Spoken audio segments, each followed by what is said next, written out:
Right now on the National Weather Desk, a pre-Thanksgiving storm brings snow and rain to the Northeast, slowing Thanksgiving travel for millions. All that rain is helping put out stubborn wildfires in North Carolina and Virginia. We'll take to the skies over Iceland as the island nation nervously awaits a volcanic eruption. See how ski resorts keep snow on the slopes even when Mother Nature doesn't cooperate. We'll help you better understand the types of storms and snow you can see during winter and the connection between climate change and food waste. From our nation's capital, this is the National Weather Desk. Good morning and welcome to the National Weather Desk. I'm meteorologist Matt Ritter. The big storm that swept across the country this week is now in the Northeast. The first snow of the season fell overnight in Worcester, Massachusetts, leading to this multi-car crash. All snow in the state is transitioning to a soaking rainfall. Parts of northern New England could see 2 to 4 inches of snow. The storm also brought some snowflakes to upstate New York, but it also transitioned to rain. The storm will stick around into the afternoon. Rain is also expected along the southeast coast, and that could make travel difficult in the east, both in the skies and on the road. But it will clear out for tomorrow. And what about the weather for the annual Macy's Thanksgiving Day Parade in New York City?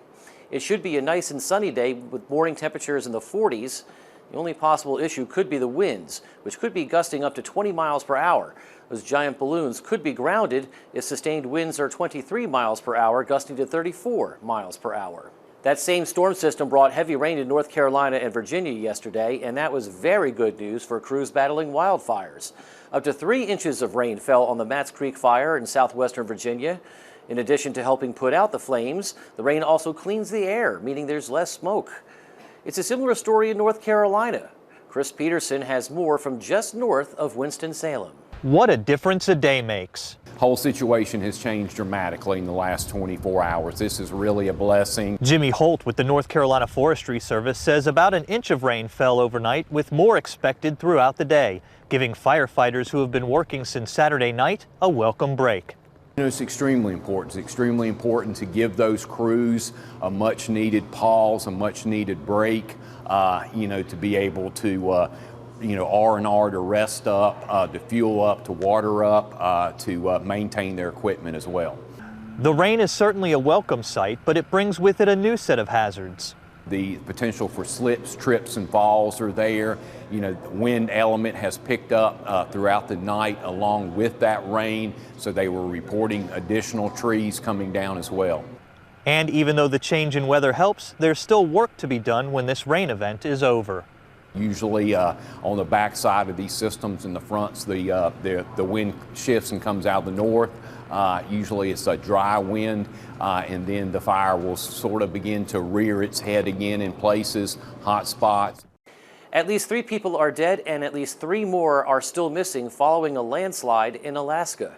This happened in a remote community of southeast Alaska on Monday. The landslide wiped out 3 homes in its path. The bodies of a girl and 2 adults were found in the debris. 2 more children and an adult are still unaccounted for. The area was particularly wet for this time of the year, with more than 3 inches of rain falling in the 24 hours prior to the landslide. Winds of 61 to 87 miles per hour may also have been a factor. People in Iceland remain on edge as they wait for a volcanic eruption that could come any day. Reporter Fred Pleitkin takes to the sky to give us a bird's-eye view of the evidence of this imminent eruption. Taking off straight to the emergency zone.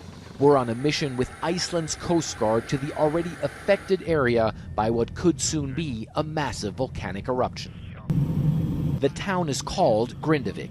Massive cracks in the roads show the places where pressure from an underground magma stream has already burst through the Earth's crust. The ground now uneven, as the crew says they've been observing the rift widening in the past days. We see differences between days. Sometimes we see the crack a little bit wider. Grindavik was evacuated and could soon be completely destroyed by hot lava, authorities fear.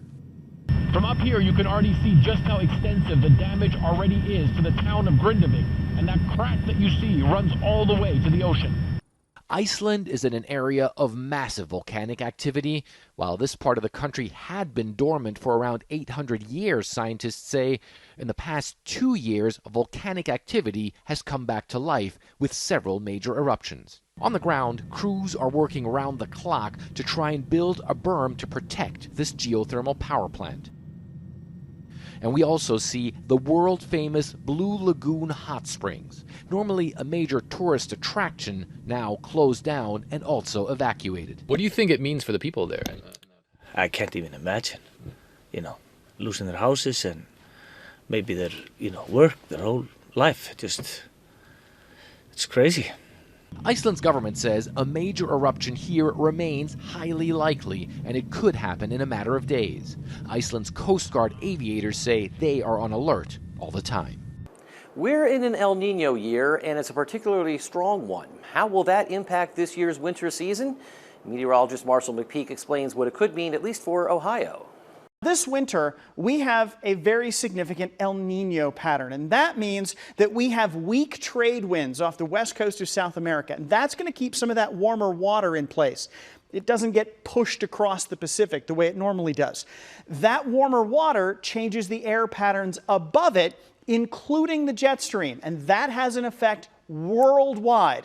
So in North America, the polar jet stream is usually what dips down to about the Ohio River Valley in the wintertime. And that is usually about where our storm track stays for the winter. But with an El Nino pattern, it moves farther up into the northern Great Lakes. And that means that we're going to stay on the warmer side of the storms as they pass through the region. We're going to be on the southern side. So in general, that means that most of Ohio is expected to be a little warmer than average and a little drier than average during an El Nino event. But remember, what we're talking about here is climatology. These are just the averages. There are still extremes. Get this. 3 of the top 5 snowiest seasons in Columbus history have been in El Nino years since 1950. And 2 of the least snowy seasons in Columbus history were also during El Nino events. What about warmest and coolest? Yep, 4 of the top 25 warmest and 2 of the top 25 coldest have also been El Nino years. So clearly, this can go either way. As temperatures drop and snow starts falling, ski resorts around the country are opening for the season. And if there's not enough snow, or if it's not cold enough, well, that's when the big guns are put to work. Brianna Carroll is at Big Sky Resort in Montana to show us what it takes. 30 million gallons of water and 250 hours of running snowmaking equipment is allowing the resort to open 6 trails and a terrain park. It's going to be more good, smooth, creamy man-made snow. About as good as it gets without Mother Nature doing her thing. Big Sky has invested heavily into their snowmaking technology. Over the past 2 years, the resort has added 9 miles of pipes and almost 100 snow guns. Even so, Director of Mountain Operations Adam West says warmer than average temperatures have been a challenge. It's always just battling Mother Nature. The past couple weeks, it's been warm, and that means we're shutting down the system every day, firing it back up every night, and that's really hard on the team. Our team is working really, really hard. In an El Nino year like this one, the winter months are predicted to be warmer and drier than usual in Montana. West says historically for the resort, it's about a 50-50 chance between low snow and average or better, but he's hoping for the latter. We're kind of right in the middle of the zone where it splits, so we're just crossing our fingers and we're optimistic. But, I always say this time of year, if it's not snowing, it's got to snow sometime because that's how averages work. The resort utilizes snowmaking early and pre-season to get trails open and build a base depth that will last through to spring. The team is expecting to wrap up this year's snowmaking efforts by December 15th. From there on out, it's up to Mother Nature to get them through to their projected closing date of April 28th.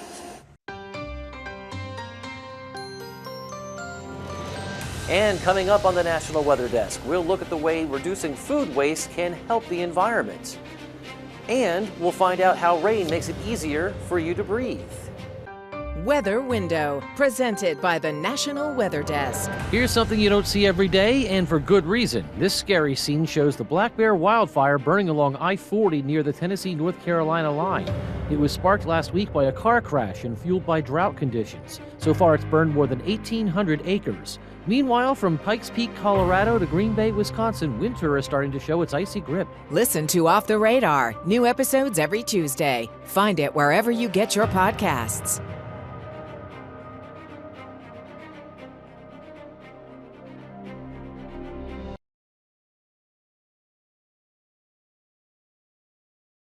I'm meteorologist Charlie Lopresti with a look at the Northeast. We have some rain and snow moving through the Northeast early this morning. Here we are 7, 8 o'clock or so. The back edge of that rain and mountain snow is going to move out during the evening hours today. Look for slow clearing trend in the Northeast, but your Thanksgiving will feature brighter skies. It's a bit breezy out there, but temperatures, they're going to be seasonable on Thursday. Look for highs to run in the 40s to near 50 degrees. Friday's mostly sunny with temperatures slowly cooling heading into early weekend.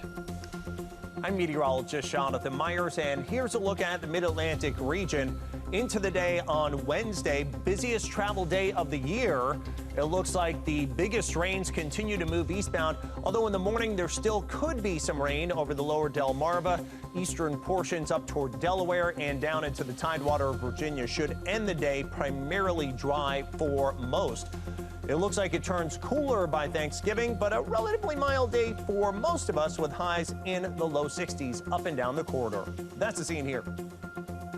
I'm meteorologist Vitas Reed. Here's a look at your southeast forecast highs. Lots of folks have been traveling out there. Looks like behind the cold front, we'll still see a few remaining showers along the I-95 corridor up around New England, but we're seeing highs in the 60s and then 50s around the Tennessee Valley, 60 in Pensacola, 70 in Charleston, still 83 in West Palm as the cold front pushes through that area. A lot of clear skies on the back edge of the system as the rain continues to leave the area along the Piedmont, but it looks like that will continue to head on off to the east, leaving us with cooler, drier conditions through the weekend.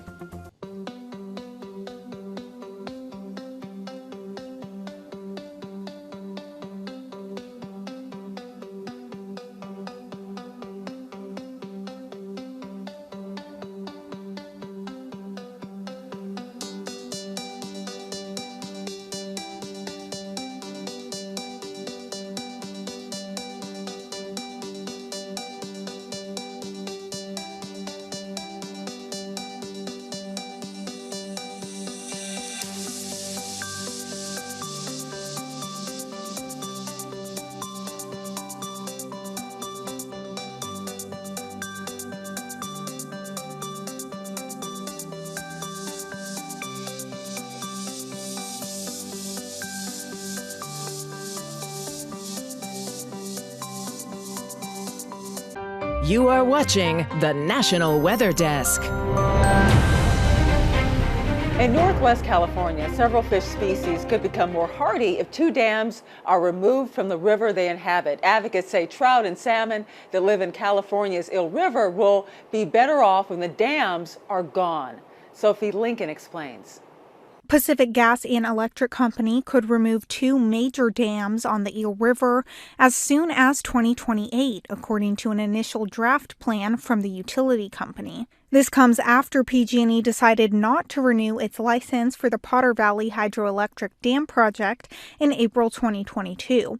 Since then, environmental organizations like Friends of the Eel River have been advocating for the decommissioning and removal of the dams, which they say harm important fish species like the summer steelhead and Chinook salmon. We just want things to be simple and easy so our fish can get into those hundreds of miles of cold water habitat that are behind Scott Dam. Heyman says the removal of the dams will open up 288 miles of habitat for steelhead and 90 miles of habitat for Chinook that are currently blocked by the dams. PG&E included 2 different options for the dam's removal in its initial draft.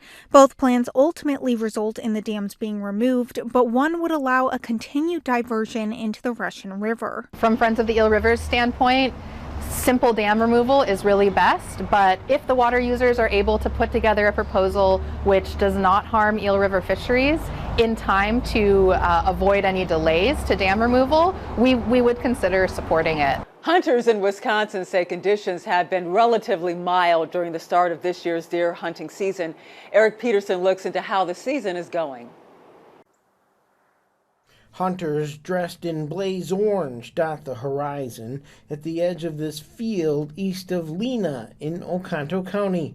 Just to the north, Adam McCauley says he filled his tag by bagging this 8-point buck on Saturday morning. He came in chasing a doe and ran through some brush and caught one of my shooting lanes, and that was the end of it.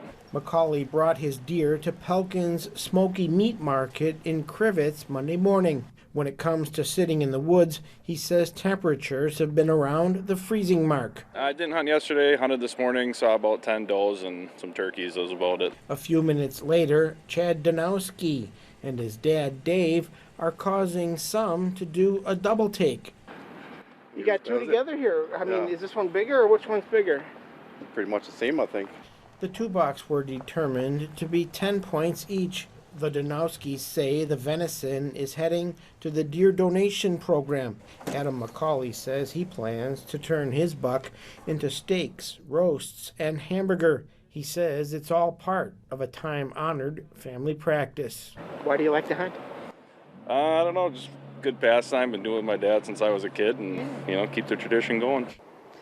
Project Drawdown, a nonprofit climate solutions group, recently identified a list of actions that you can take to reduce your carbon footprint. At the top of the list is reducing food waste, which is timely given how much food gets thrown out after Thanksgiving. Emily Gracie spoke with an expert to find out how food waste is driving climate change. The estimates are around a third of all food is wasted. So that's a third of all the resources that go into producing food that don't feed anyone. So we know it's a problem. How does food waste contribute to climate change? The producing food is a huge emitter of greenhouse gases. Globally, it's around a quarter, 20 to 25% of all greenhouse gases are associated with the agricultural sector. Emitting a lot of greenhouse gases to produce food, if a third of that is wasted, you could have emitted a lot less in the first place. On the downstream side, food waste that winds up in a landfill and isn't treated via composting or some type of digestion or incineration will actually produce methane. And methane is a very powerful greenhouse gas, around 30 times more powerful than carbon dioxide. What are some small steps that we can make in our homes to reduce food waste? I think the first thing is shopping carefully and deliberately. It's so easy, and I know this from experience, to go to the store, after a busy day at work, there's young kids at home, and I just need food, and I need to get home. And so you buy more stuff than you need, and some of that may well wind up being wasted. So if you can shop with a menu in mind, with a list, don't go when you're famished, perhaps, you can wind up saving a lot of money and, doing something good for the environment at the same time. I'm curious about your opinion on meal kits. I'm a big fan of meal kits, but I've definitely been criticized because there's a lot of packaging that comes with them, but they're also proportioned perfectly that we all eat it. There's really nothing left over, and I didn't buy anything unnecessary. So I'm curious, balance-wise there. Are they a good idea or not a good idea? Science is on your side. Enjoy those meal kits. If you're looking for more interviews like this, be sure to check us out on YouTube. We post a ton of interviews with experts on all things weather and the climate. Just search the National Weather Desk and be sure to subscribe while you're there. As we get deeper into the colder months, we start thinking about winter storms. Did you know there are different types of winter storms, and the types of snow they produce are also different? Meteorologist Sam Copeland explains how these bring snow to the Northeast. The one way is the Alberta Clipper. This gets its name from its origins, which is the Canadian province of Alberta. We typically see it slide across the Midwest, and then you get a snow shield developing just to the north of the storm. Hence, you get some snow accumulation just to the north of the storm track. And we typically don't see our heaviest snowfall from these events, but several inches are certainly possible. Another common type of occurrence is lake effect. Now, this is where you could get more substantial snow. You typically get a cold wind blowing off the relatively warmer waters of the lake, both Lake Erie in Ontario, and sometimes you could get historic record-breaking snowfall from these type of events. We saw that last year in Buffalo in both November and December, but it's also very common across the Tug Hill Plateau, which actually averages more snow than most places across the entire country because of this lake effect phenomenon. Generally, you're seeing more minimal snow totals much further downwind of the lake, but still across the capital region, you could get several inches of snow from these lake effect events. But again, it's focused more so way off towards the north and west. Now, if you're talking about widespread substantial storms, these are reserved for nor'easters. There's two main types, the Miller type A, which will often form along an old front, say down in the Gulf of Mexico. It will ride up the Atlantic seaboard, feeding off of cooler air to the north, warmer air off towards the south. That will cause explosive growth in some cases. And generally, you're talking about a snow shield that is highest just to the northwest of the center.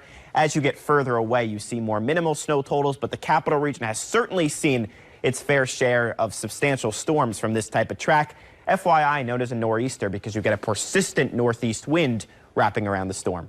The other type is the Miller type B. The same result, it's just a different origin. Oftentimes, this will come out of the central part of the country, hits the Appalachian Mountains, and that causes it to redevelop off the Atlantic seaboard. Again, the result at the end is the same, with substantial totals just to the north and west.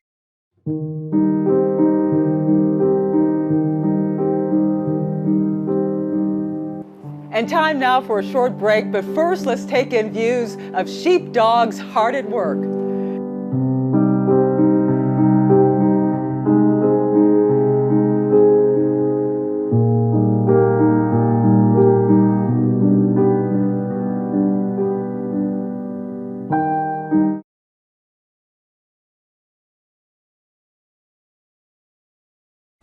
Good Wednesday morning, everyone. I'm meteorologist Andrew Buck-Michael. Taking a look at your weather story across the Midwest. If you're traveling today, weather across the Midwest looks good. We're going to deal with temperatures in the 40s, 50s, and some 60s. The rain that we had yesterday kicking its way out to the East Coast, so that may impact some of your travel plans. Tomorrow looks pretty quiet for your Thursday. Again, still dry, but definitely cold up here in the northern plains with highs in the 30s and even 26 there. Got some snow trying to sneak into the west there later Friday, but most of the Midwest still dry. Good Wednesday morning to you. Meteorologist Chris Suchan. Look at our forecast today across the region, starting off with some 30s and 40s, 50s along the Gulf Coast and through the day. Of course, a big travel day. Weather looks great, a little cooler than normal with highs in the 50s and 60s. Lots of good sunshine. Here's Thanksgiving Thursday. Starts with a bit of a chill in the air. A little system in South Texas along the Gulf Coast could bring a few sprinkles or a shower. Otherwise, the rest of the region, good amount of sunshine with highs in the 50s and 60s. Hi, everybody, and a happy Wednesday morning to you. I'm meteorologist Shannon O'Donnell. Out west, boy, it's awfully quiet pre-Thanksgiving. Big travel day here. And if you're doing some flying around the Four Corners region, looks just fine. A beautiful 77 in the Valley of the Sun, 80 out of San Diego thanks to some Santa Anas blowing in Southern California, and 42 in Spokane with some quickly passing rain Wednesday morning. Wednesday afternoon drying for Seattle and for Portland. And that's the scene from here.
Weather Window, presented by the National Weather Desk. What a way to start the day with this brilliant sunrise and clouds in Garden City Beach, South Carolina. Monday rounded out a couple of mornings with frost and fog in part of Virginia, ahead of winds and much-needed rainfall. And a uniquely cloudy day off California's central coast recently, a sighting of rare asperitas clouds that resemble dramatic rippling waves. Listen to Off the Radar, new episodes every Tuesday. Rain, rain, go away. Something many children may say when rain showers ruin outdoor fun. But should we want all those drops to scatter? Theron Zahn explains how rain can help us breathe better. You may have heard that when the rain moves in, it can actually clean the air that we breathe. But exactly how does that work? According to scientists at MIT, when raindrops are falling from the sky, on the surface of those drops, they can attract particulates, things like soot, sulfates, or even pollen. That means when the rain comes to the ground, it brings with it those pollutants, making the air cleaner to breathe and can also even cut down on your allergies. We love to connect with you. You can find us on all your favorite social media platforms, including Facebook, YouTube, Instagram, and TikTok. Just search the National Weather Desk. We'll be right back.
Thank you for joining us. I'm Angela Brown. Make it a great Wednesday. We'll be here tomorrow morning to keep you company as you prepare your Thanksgiving feast. We'll see you then.